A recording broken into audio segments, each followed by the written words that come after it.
Olá pessoal, hoje, dia 18 de agosto de 2021, sobre a retirada caótica dos Estados Unidos da América do Afeganistão. Milhares de afegãos correram para o aeroporto principal de Cabul na última segunda-feira.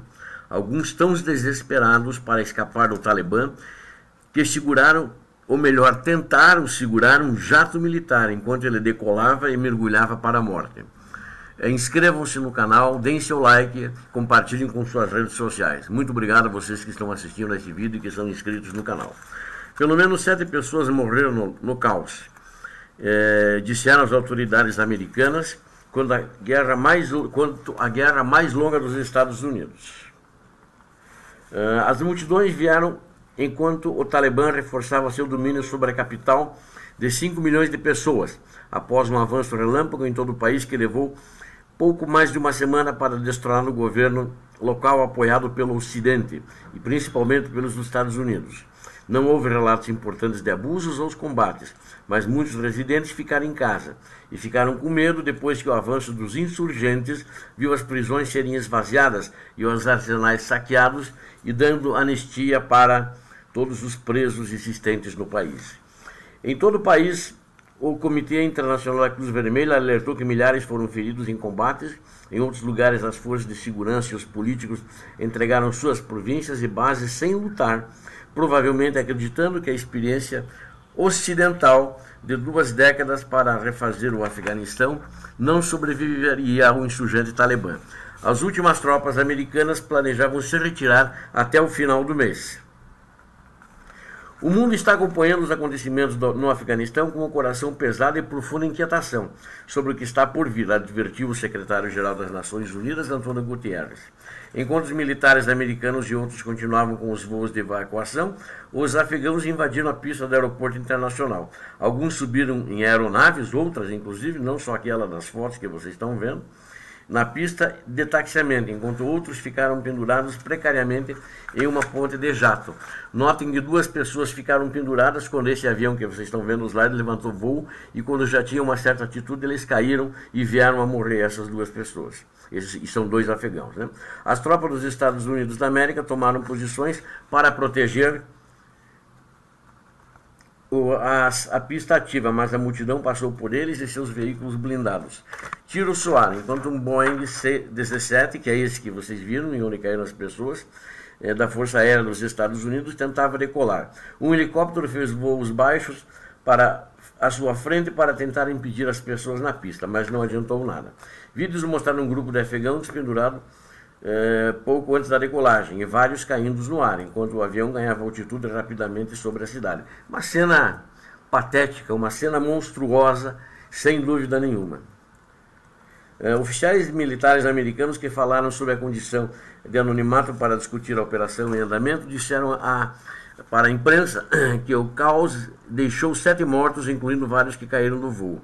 O porta-voz do Pentágono, John Kirby, disse que as forças dos Estados Unidos da América mataram 2 pessoas, que ele descreveu como portando armas no corpo. Ele disse que mais de 1.000 soldados americanos ainda seriam enviados para proteger o campo de aviação e apoiar os 2.500 que já estavam lá, ou seja, a multidão era muito maior e cheia e desesperada, com medo da chegada do Talibã. Todos os voos no aeroporto, militares e civis, foram interrompidos depois desse incidente, até que os civis afegãos pudessem ser retirados da pista. Na noite de segunda-feira, centenas de pessoas permaneceram presas entre as forças americanas, que tentavam expulsá-las do aeroporto, e as forças do Talibã, que tentavam mantê-las dentro, disseram testemunhas. Um jornalista viu o que parecia ser um ataque aéreo contra 2 veículos perto do aeroporto. Shafi Arid, que tinha uma passagem para viajar para o Uzbequistão no domingo, não pôde embarcar em seu avião porque estava lotado de pessoas que correram pela pista e subiram a bordo, sem polícia ou funcionários do aeroporto à vista. Não havia espaço para os passageiros ficarem nem de pé, diziam. Crianças choravam, mulheres gritavam, jovens e velhos zangados e chateados que ninguém se ouvia, não havia oxigênio para respirar. Depois que uma mulher desmaiou e foi retirada do avião, aí os passageiros que deveriam ir no avião desistiram e voltaram para casa. Outros afegãos também estão tentando sair por meio da fronteira. Mas como agora estão todos sendo controlados pelo Talibã, o Talibã, aqueles que são cidadãos afegãos, não os estão deixando sair. Outros não tiveram tanta sorte. As defesas aéreas do Uzbequistão derrubaram um avião militar afegão que tentou entrar no país sem permissão. Os 2 pilotos teriam ficado feridos sob custódia. Enquanto isso, o presidente do Afeganistão, Ashraf Ghani, que já havia deixado o país, enfrentou alegações russas de que ele fugiu da Cabul com 4 carros e um helicóptero cheio de dinheiro. Seu paradeiro permaneceu obscuro. Os Estados Unidos da América, a embaixada foi evacuada. Com diplomatas se mudando para o aeroporto para ajudar na evacuação. Outros países ocidentais também fecharam suas missões e estavam levando funcionários e seus cidadãos.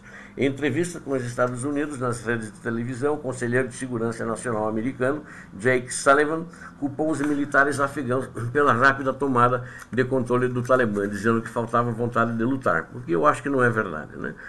No entanto, a facilidade com que o Talibã assumiu o controle vai além da capacidade militar, escreveu a empresa de inteligência privada Stratfor, sediada no Texas, que atuou e ainda atua ainda nos últimos momentos lá no Afeganistão. A velocidade do avanço final do Talibã sugere menos domínio militar do que a insurgência política efetiva, juntamente com um sistema político afegão incoerente e força de segurança lutando com o moral enfraquecido. A ofensiva do Talibã, através do país, surpreendeu as autoridades americanas, inclusive. Até surpreendeu o presidente Biden e quem fez uma declaração nesse sentido foi o secretário de Estado, Thomas Blinken, que dizia assim, muito surpreso com a velocidade e o tempo curto, menos de 10 dias que os insurgentes entraram em Cabul e com pouco ou nenhuma resistência, que nenhuma avaliação militar previu que a queda da capital e do regime pudesse demorar tão pouco tempo. A situação de fato é caótica e, face aos acontecimentos, principalmente agravados pelo que aconteceu na última segunda-feira no aeroporto de Cabul, representa uma grande derrota para os Estados Unidos na maior guerra que eles já tomaram parte nos últimos 20 anos, afinal, são 20 anos que eles ficaram lá no Afeganistão. Eu quero citar aqui algumas palavras de um general aposentado, que foi comandante das forças lá no Afeganistão, e que ele falou mais ou menos uns 15, 20 dias para a imprensa americana antes desse ocorrido aqui, antes de toda essa confusão acontecer. É o general David Petraeus. Ele disse o seguinte: o Afeganistão está se desintegrando. Temo que olharemos para trás e lamentaremos a decisão de retirar-se, disse ele. Ele que foi comandante militar das tropas no Afeganistão. Então conhece bem a situação, é um general competente e foi também o diretor-geral da CIA depois que ele se aposentou. É um dos ex-comandantes militares mais prestigiados e ele disse que, de fato, essa conclusão dessa retirada do Afeganistão é catastrófica. Ele diz o general Petraeus ainda: temo que olharemos para trás e lamentaremos a decisão da retirada, disse ele. Infelizmente, podemos lamentar isso mais cedo do que eu pensava originalmente, quando disse isso logo após o anúncio da decisão. Então já faz um tempo que ele falou isso. E, de fato, está começando a se concretizar. Ele disse também: o que vejo agora, infelizmente, é o início do que vai ser uma guerra civil brutal, que foi o que aconteceu, né? Morreram bastante pessoas. Agora eu quero colocar para vocês aqui, que talvez seja o que motivou o presidente Joseph Biden a retirar as tropas rapidamente, é por causa dos custos da guerra do Afeganistão. Eu vou mostrar os custos em vidas e os custos em dólares. Os militares americanos mortos no Afeganistão até abril, entre todas as 3 forças, somam 2.488 pessoas. Contratantes dos Estados Unidos, que também foram para fazer segurança de embaixadas, de embaixadores, etc., fazer operações lá, contratados como civis das empresas de segurança, ocidentais, são 3.846 pessoas que morreram. Militares e policiais nacionais afegãos que morreram, que lutavam ao lado deles, 66 mil. Outros membros do serviço aliado, incluindo de outros estados membros da OTAN, tipo a Grã-Bretanha, que estava lá, a Alemanha, que estava lá, 1.144 pessoas morreram. Civis afegãos que morreram nessa guerra, olha que número impressionante, 47.245 pessoas.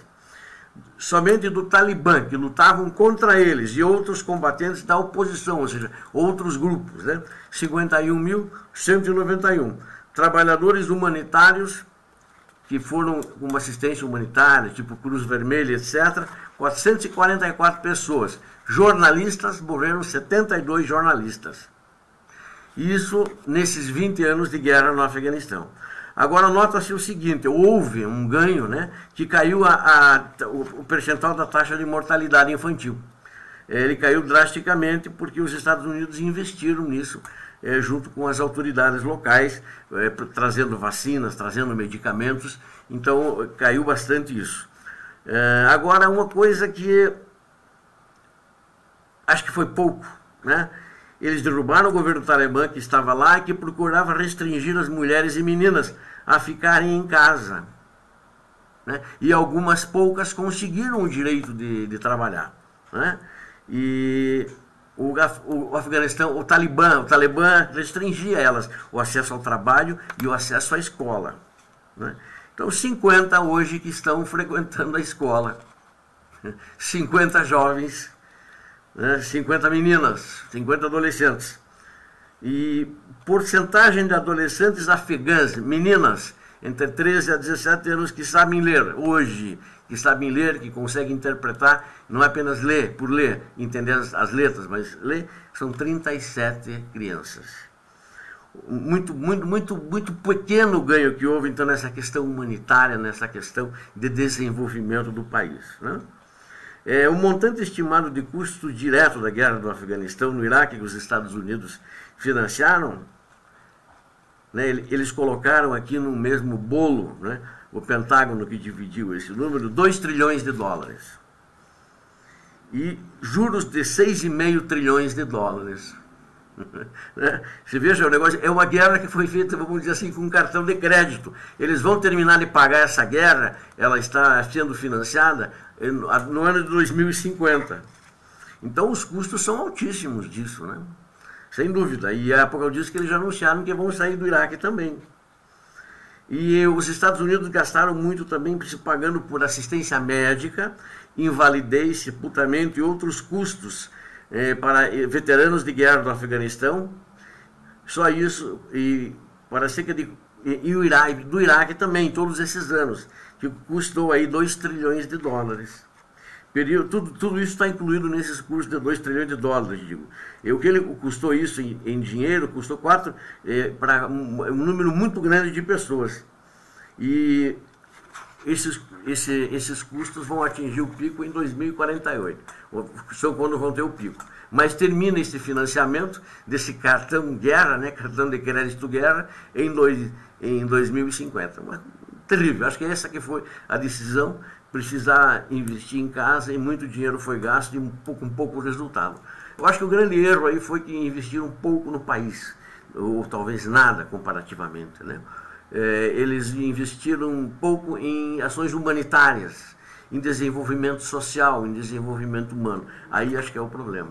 Então continua uma grande pobreza, é um país muito pobre, como vocês viram nas fotografias, quando eles estão eles tomaram o poder, eles estão na sala do presidente que fugiu, tem um cara que coordena, comanda aquilo lá, e tem um monte de gente armando, né, em volta, armados que estão em volta. São tribos que apoiam grupos independentes que eles se uniram para ganhar essa guerra.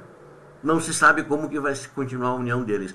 O novo governo já prometeu o seguinte: as mulheres vão poder continuar trabalhando, os ganhos conquistados eles vão manter. Mas dá para acreditar? Se nem com os Estados Unidos o número foi tão pequeno de ganhos com isso? E quando uma jornalista agora que estava trabalhando fez uma pergunta a um talibã, ele olhou assim e disse: você não deveria estar aqui, você está desacompanhada. Então você vá para casa. Ele não respondeu a pergunta e mandou ela embora. Por quê? Porque, de acordo com a lei da Sharia, que é acima de qualquer constituição, para eles a constituição vai ser a lei da Sharia, na realidade, mulheres não podem sair de casa desacompanhadas de um homem. Você veja, não é nem medieval essa sociedade deles, é bem abaixo, é bem abaixo. E as fronteiras de alguns países como o Irã, outros países, estão atulhadas de gente querendo sair. O Talibã não está deixando sair, estão querendo fugir. Então, de fato, a situação é crítica e os Estados Unidos acho que fizeram um pecado aí, ao sair assim de uma maneira muito abrupta. E foram embora sem grandes explicações. Já tinha sido anunciado, mas saíram tudo numa vez e permitiu que fosse praticamente um levante e viesse em cima das forças legais. E muitos, inclusive, passaram para o lado dos afegãos. Obrigado a todos vocês que assistiram esse longo vídeo, mas acho que aí eu consegui fazer uma análise mais aprofundada um pouquinho do que está acontecendo lá e dar para vocês uma melhor condição de entenderem essa geopolítica nessa região tão distante de nós, mas que tem influência muito grandes e graves na região e até no mundo. Obrigado. Inscrevam-se no canal, compartilhem com suas redes sociais e não esqueçam, por favor, deem um like, caprichem no like para esse vídeo. Forte abraço a todos, Deus abençoe a todos, paz e bem.